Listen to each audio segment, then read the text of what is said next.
So, you thought Mazes and Monsters was a far-out game? Swords, poison, battles, maiming, killing? Well, that's nothing compared to the other evil role-playing game that not nearly as many people saw, Skullduggery. And no, it's not a ripoff or even all that similar. Actually, Skullduggery was made before Mazes and Monsters, and the two movies have almost nothing in common. For instance, Skullduggery's not nearly as good. Well, okay, they do have one thing in common. Wendy Crewson is in both movies. You may remember her as the actress on the other side of this conversation. Hey, I'm in New York. New York? Robbie, are you all right? What happened? Oh, no, I can't remember. I mean, Wendy, what happened? Did you get typecast as the worried gamer girlfriend character? How jinxed do you have to have two shitty Dungeons & Dragons psycho killer movies on your resume? Anyway, you can tell this movie's gonna be really weird right off the bat because of its super funky and insane theme song. Can you read what's in my mind?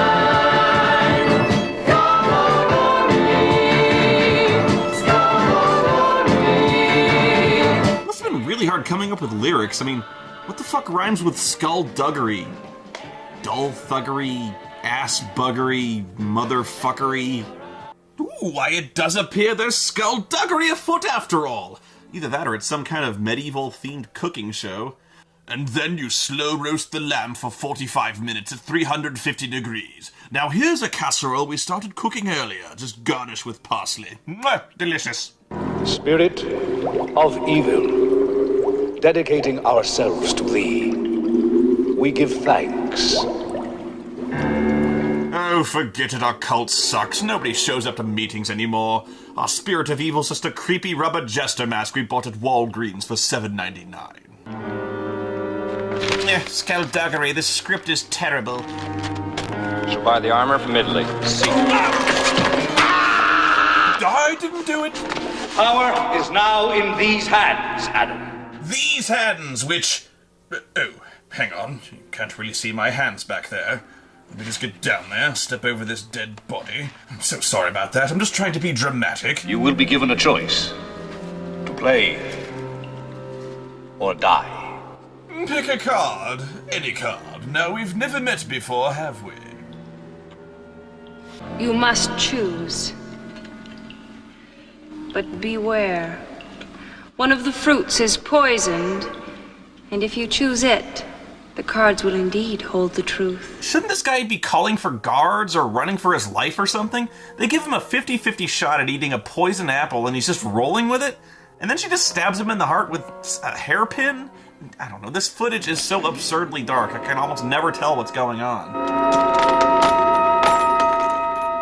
He chose poorly. I gave your husband his power on condition that he, in turn, give me his soul. But he betrayed me. I demand the conditions of our agreement be met, and I claim the soul of your unborn child, and I cast the spell on him and his offspring for generations to come. Diabolus me adjuvet, so the devil help me. Fast forward to 1982 in Trottleville?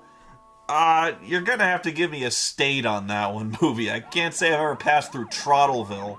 Anyway, this is our, well, I was gonna say hero, but there's no way that term applies. Protagonist? I don't know, that doesn't work either. This is Adam and his girlfriend Barbara. Poor Barbara just seems drawn to that quiet, unassuming, psychopathic type who can't distinguish fantasy from reality. It's hard to say where the game begins or life ends. Sometimes I feel like one of those figurines on the board. They work together at a costume rental warehouse, mainly so they can steal the medieval clothes and wear them at their D&D sessions. Mr. Sluzachuk, how do I look? Well, how do I put this politely? Oh, I know. Ah! Ah! Okay, it's your turn. Roll, Adam. Okay. What character you want to be? I want to play the warlock. I love the power glove. I want to play the warlock. Great choice, Adam. You got 180 IQ, 18 stamina. And a 7 charisma. That's the highest score I've ever seen. You couldn't have done much better than that, Adam. You've never seen higher than a 7 charisma on 3 dice? Plus, with 180 IQ and 18 stamina, the movie seems to imply the guy just rolled straight 6s on 3 dice twice, and the number she's impressed with is 7 charisma? You see, because on 3 dice, the scores range from 3 to 18, and 7... You know what? Fuck it. Then we cut to some goofy office with weird, out-of-place, sleazy sax music, where a mystery man is piecing together a puzzle with the biggest pieces ever! What, did Fisher-Price make this thing? And when I say he's piecing it together, I mean he puts one piece down very carefully, then stops. And that's the scene. Whew, that one enormous piece is about all my mind can take right now. Well, if that scene wasn't random enough for you, I fucking dare you to try and tell me what in the fuck this next line is supposed to mean. All right, let's wrap up the game. Chuck, can't you use some other finger, like maybe the middle one? What? Chuck, can't you use some other finger, like maybe the middle one? Oh my god, this fucking guy. His gimmick is that he keeps making lame sexual innuendos with every single line. I took care of the white sorceress. Really? Did you have a good time doing it? Every line. You will outfit the boys, and Barbara will give a hand to the girls. Can I give a hand to the girls, too? I've got a rash on my ankle, and it's itching. I don't know what it is. Yeah, I get an itch sometimes, too, but not my ankle, and I know how to cure it. Anybody else need a ride? Only if I can sit with Barbara in the back seat. And guess which character survives the entire movie? Gah! Hey, Barbara, want to see why they call me BJ? You're full of hot air, you know that? Yeah? Want to watch me suck a Greyhound bus through a straw? Is he boasting about his ability to give other men blowjobs in order to impress a woman? It does not compute. Listen, I've got a raccoon in my pants. Would you like to set it free? Good God, I didn't think it was possible to make a character more shallow than fucking Quagmire. Anyway, Adam has to supply costumes to a junior college talent show the next day. Doesn't that sound exciting? Well, too bad, because we get to see fucking all of it. Apparently it's a production involving pirates and a barbershop quartet and clowns and gay sailors. I don't believe it. No dress rehearsal. This low-budget crap wouldn't buy a bag of bird shit. I know, girlfriend. And then resorting to stock lisping drama fag stereotypes in this movie? Hated it.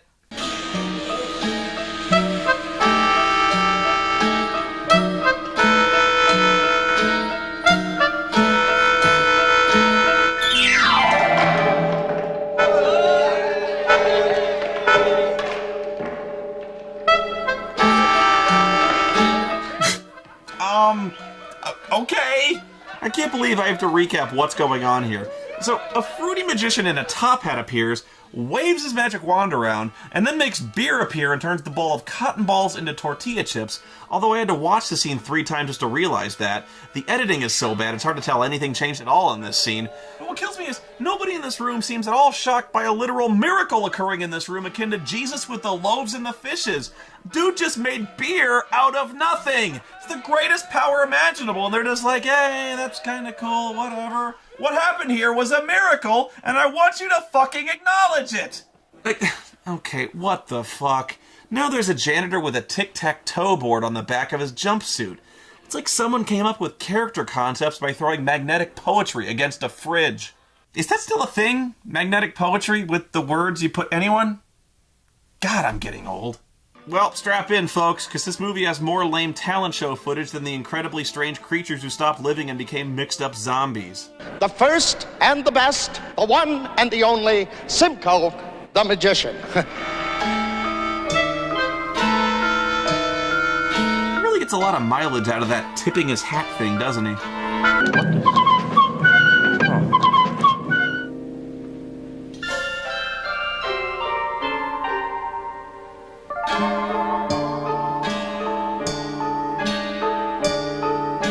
Oh, come on! That's not magic! He just switched flowers between edits! How lame is... I mean, that's not even challenging to spot! Fucking anyone could do that! And then he does this thing where he turns a rose petal into blood, but the paint on the rose is so obvious, I'm amazed there weren't kids heckling this asshole from the audience. Adam, have you seen the magician? The guy is unbelievable. I know, he fucking sucks!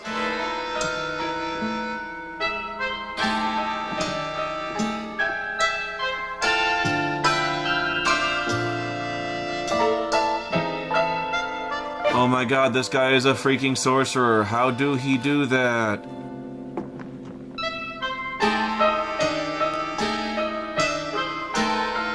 Does this even qualify as trick photography? Why even bother writing a stage magician character in the script in the first place if nobody in the cast could perform even the simplest of magic tricks? They couldn't just shell out $100 and hire an actual party magician to get in front of the camera and do his act for an hour? I mean, they just had to make stuff appear between edits? Geez, my dad doing the coin behind the ear routine or the detachable thumb trick would have blown the roof off that place.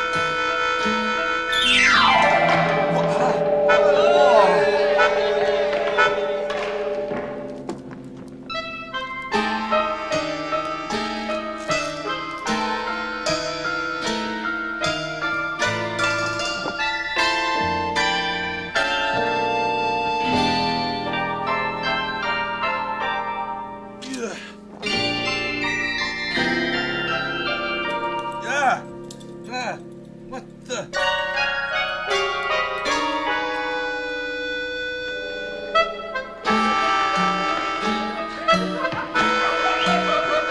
Then we have to watch a lame medieval-themed play where Adam is asked to fill in for an actor who no-showed the performance. I can't say I blame the guy. My love, I am not a poor page, but the son of the king of Moravia. What's wrong? Oh, shucks, my beloved. Here, throw this costume on and get on stage, and I'll tell you what to do in a second. Don't worry, it's not a speaking part. Thank God for that. I've seen this guy act. I want to play the warlock. And here's the really scary part. This play, not supposed to be a comedy. The Prince of Moravia will never be a member of our royal family. I'd rather die. You got it, Pops. Now we will live happily ever after. But that's it? What the hell was the moral of that story? Kill people to get what you want?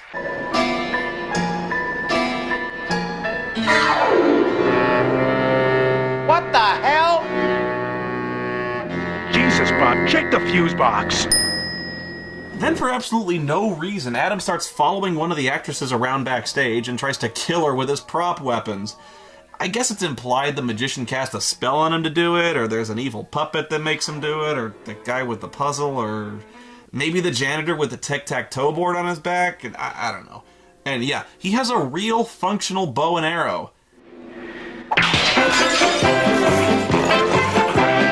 It's worth mentioning at this point that Adam is kind of stupid. I just don't know. The Lord forbade us to eat the fruits from this tree. Don't be a schmuck, Eve. Okay, so the apples on the tree are labeled Granny Smith apples. So when Adam was giving names to all the animals and plants on Earth, he named the apples Granny Smith apples and then hung a sign on the tree. Eve picks an apple so as not to be a schmuck, causing Adam to have flashbacks to his previous life in Canterbury. He remembers the poisoned apples and starts casting the old demonic spell, when suddenly a real snake appears and entangles Eve, killing her. Or at least that's what Adam sees, because he's probably nuts and seeing jester puppets everywhere. I just felt so damn helpless. There was an 18-year-old girl going into convulsions and dying of a heart attack before my very eyes. I'm a nurse and there was nothing I could do about it. Yeah, it must have been rough being a trained nurse and not being able to do anything except fucking CPR! Adam keeps insisting that he saw a deadly python kill the woman because, you know, it's easy to mistake that for a heart attack. But he doesn't really want to see a doctor about it. Well, how do we look? Well, since you asked. Ah! You're so funny. Maybe a psychologist would help. Oh, come on, Barbara. They're all full of bull. I know a fortune teller. And I've been to her before, so I know she's good. Oh yeah, psychologists are just bullshit. So let's call a fortune teller. That's hard science. So he goes to get a tarot reading and see if he can spot this cliche coming from a mile away. Of course he gets the death card. This causes him to go coconuts again, and he suddenly leaps forward and stabs her in the fucking throat! Oh, man! Well, I mean, come on. If she was any good as a fortune teller, she probably should have seen that coming. The next day, Adam just goes back to his D&D game, where the DM tells him they've been hired by a high-level wizard to assassinate a powerful female sorcerer who wears all white. And for some reason, Adam interprets this to mean he should go murder a nurse. I don't know, just roll with it. A sorceress dressed in white. Kill her. Ulrich, go to the hall. Ulrich, go to the hall. Don't stop. Oh, Doctor, you're the best. In this room at this time. Oh no, what kind of shitty pillow talk? Who talks like that anyway? Wait, did she just fuck that guy wearing all of her underwear, or did she just pull her panties on, like, at light speed? And what kind of fucking hospital hangs hacksaws on the wall? But there is no conclusive evidence. If you have any information, phone 921. Doctor, you scared the wits out of me. And that was Prince. Trottleville's Peg Heckler defeated Anne Until next time, sweetheart. Okay, alright, what the hell? She fucked a doctor in a gorilla suit? God, I haven't been this disturbed since I saw a guy in a bear suit giving another dude a blowjob in The Shining. At least that scene kind of made sense in context. Remember when this movie used to be about a role-playing game and a satanic cult? Because, God, I think this plot train just jumped the fucking rails. And now here's the weather. Oh, right. I suppose I should take some time off from fucking Dr. Gorilla to give those dialysis patients their meds. The nurse goes wandering around the strangely empty hospital and grows terrified that someone's following her when she runs into Adam in disguise. You'd think she'd be smart enough to recognize the doctors that work on her floor, and that doctors don't commonly walk around the hospital with face masks on, but then this was the woman who just got done fucking a guy in a gorilla suit 2 minutes ago. After stabbing her in the brain with a pen, and really, I feel like I should be able to make a pen joke here, but I got nothing. What, really? Dr. Gorilla's fucking someone in a supply closet now. It literally hasn't even been 3 minutes since he just railed the last nurse doggy style. This guy's a fucking machine. Who knew furries got this much pussy anyway? Man, I gotta get me a gorilla suit. And the fucking janitor is here too? What, does this motherfucker work for every building in the fucking city? Is there any significance to the tic-tac-toe game in progress on his back? Is it meant to raise tension or be symbolic of anything? What is with the constant callbacks of the puzzle being built? What, if anything, does this have to do with Dungeons & Dragons? Does any of this mean anything? I think we all know the answer to that one. I just can't take this. This movie gets worse, if you can believe that. You know, I just thought of the Skullduggery drinking game. Every time there's a meaningless bullshit callback scene, take a shot. You know what? If we're gonna get started, I need more booze. Get down. Where'd you come from anyway? 1 second.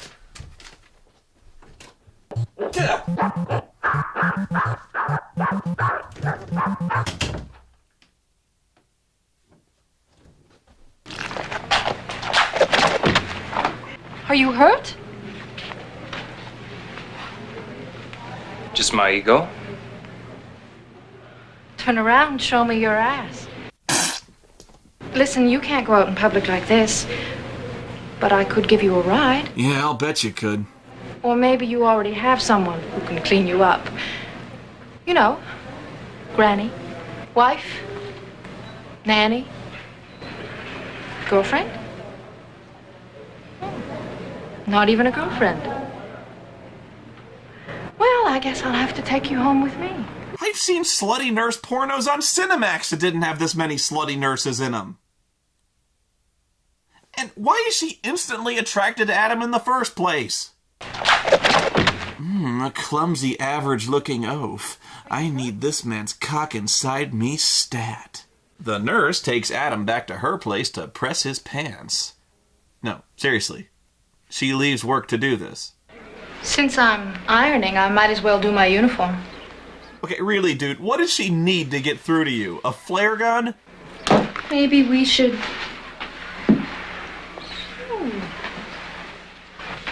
do something about it. I just don't get it. I mean, she's known this guy for precisely 0 seconds, and she's already throwing herself at him. It's like a fucking alien wrote this movie. Or Benzai. Same thing, really. Can I have my pants back now? What? Oh, I know. You like to play games, don't you? All right. Let's pretend that I'm the mummy and you're the good little boy. Is she trying to seduce him by pretending to be his mother? Mummy will take good care of her good little boy. She'll cover him up with his big white blanket, and she'll play with him underneath this big white blanket. Oh! And soon he'll love her. And then she's going to show him her enormous skills. Ah! Oh! You're under arrest for kitty porn, pervert. Why? Resisting! Stop resisting! Stop resisting! You're crazy! So Adam finally snaps and attacks her with an iron before finding a more suitable weapon. Oh, well, that's convenient. What in the hell kind of nurse nails a sickle to the wall? The nurse flees the apartment and tries to find shelter in a nearby church. Hey lady, try flagging down one of the many cars in the street! But inside the church she sees Liberace? I'll be right with you as soon as I finish this verse, nyah-how! Oh, when it appears to be nighttime suddenly. So he throws the sickle at her as two people we've never seen before look on, and a really goofy sound effect plays. But he ends up missing anyway. So he throws up the devil horns and chants his evil magic spell at her, and then we're at a funeral, and then Adam is there in costume, and, I gave up trying to figure this out a while ago. I'm just telling you what's happening. The nurse flees from the funeral and runs right into Adam again, who runs her through with his sword. And no, I don't know where he got the costume or the longsword. After that, he goes back to work at the costume store because, of course, nobody's able to catch or identify him, despite there being several dozen witnesses to his killing spree. Of course, this is all more than likely just taking place inside Adam's head, because he's about as unreliable a narrator as you can get, considering— Ah! Why did he get into a bunny suit? What does that have to do with role-playing? The medieval costume and sword I get, but this is pure nightmare fuel! Come on!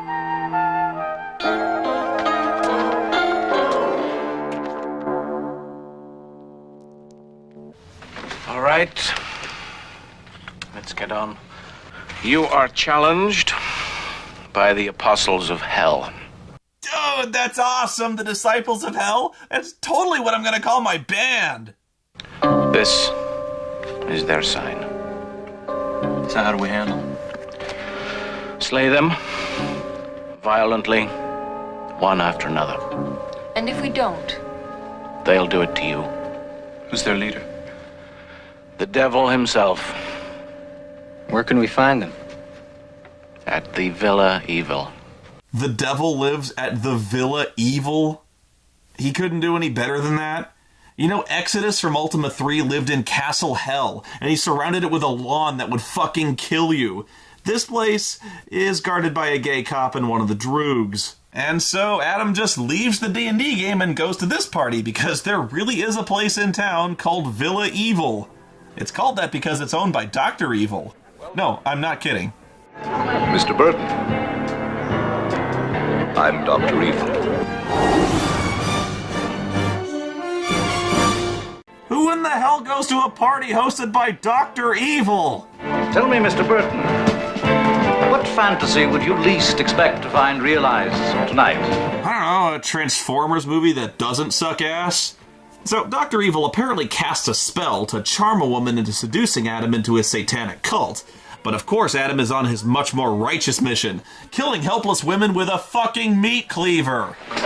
Oh, bad edit there. Foul. Boo! Ladies and gentlemen, would you kindly give your attention to Karen, our beautiful and gifted ballerina? Oh, good. Impromptu fireside ballet. That's how you know when a party's officially off the hizzook. God, I almost wish for more cleaver murders just to spice the party up. I don't know, I just expect a little more action at a party thrown by Dr. Evil. Something really evil, like karaoke. At this rate, they're gonna start a fucking poetry slam. To the past. the present is the future. And to the future, the present is the past. Therefore, if the present is both future and past, we live in both dimensions simultaneously.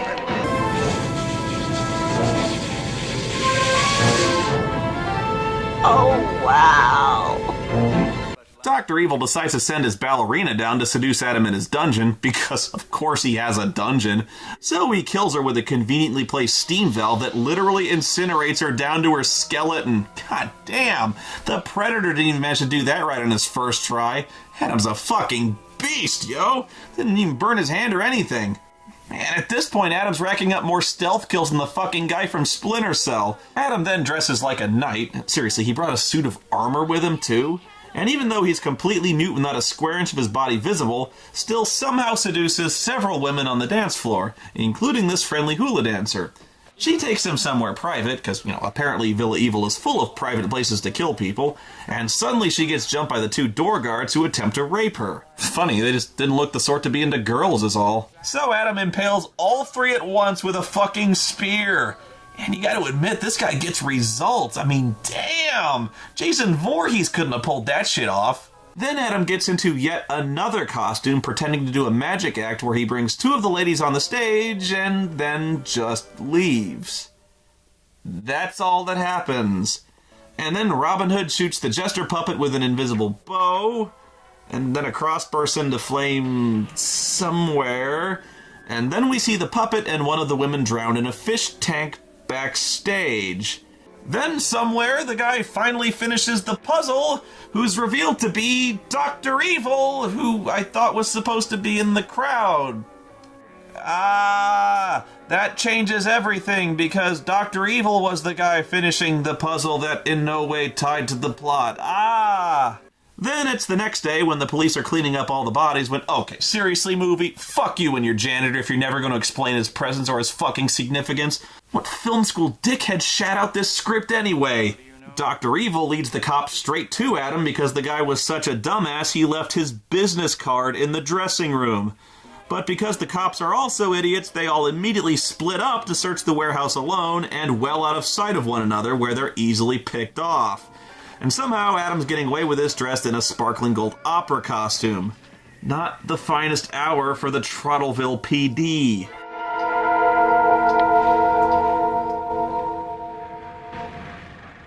Nice. I'll get him. Or how about call for backup? Diabolus me adjuvat, so the devil help me.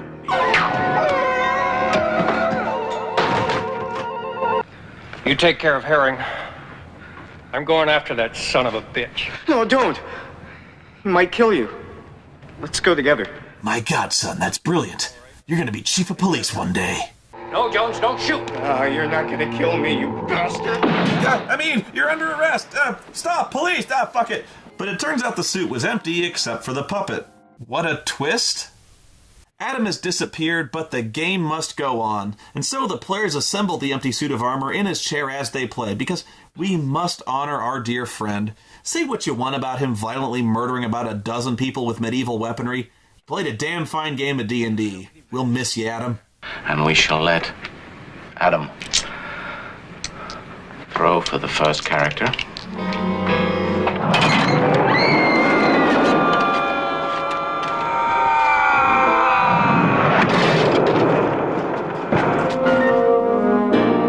Oh my God, the Dungeon Master was really Dr. Evil this whole time. Oh my God, oh my God. Oh wait, what? I don't... What does that even mean? The DM was Dr. Evil the whole time. I mean, why? How? But if he wants to sway Adam to his cult of satanic worshippers, and remember at the party he does everything he can to do this, why would he also send Adam to his own party with explicit orders to murder everyone there? At any rate, why is Dr. Evil slumming it with a bunch of stoners and D&D geeks? You'd think if he had the power to shapeshift and twist the wills of men, he'd use it to amass unbelievable wealth, or start wars, or become president or something. Instead he hangs out with this donut puncher?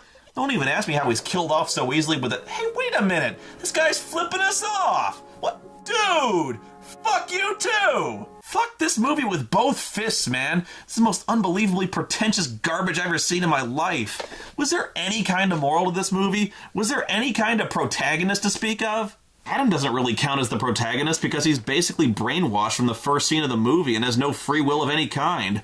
The only guy with any real character arc in this fucking movie was the janitor, and that's only because he finally finished his tic-tac-toe game. Damn it, I really need to finish Final Fantasy X too, don't I? I just know there's gonna be a guy waiting to kick my ass, but right about now, I'm in the mood to get into a good fight. But first, I need to find my fucking robot. Burton! Where is that piece of junk? Oh, and I'm back! Can you read what's in my mind?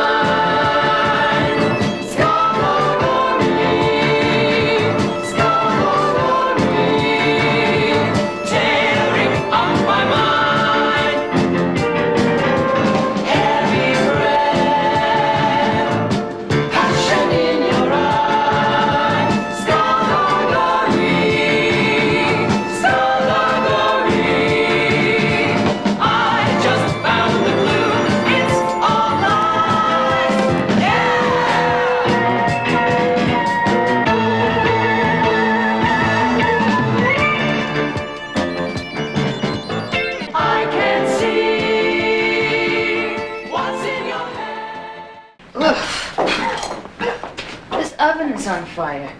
You open it. Ah, it's hot. It's a metal handle. You need pot holders.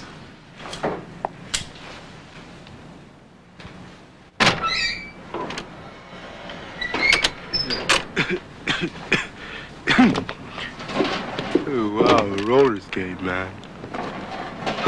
A pair.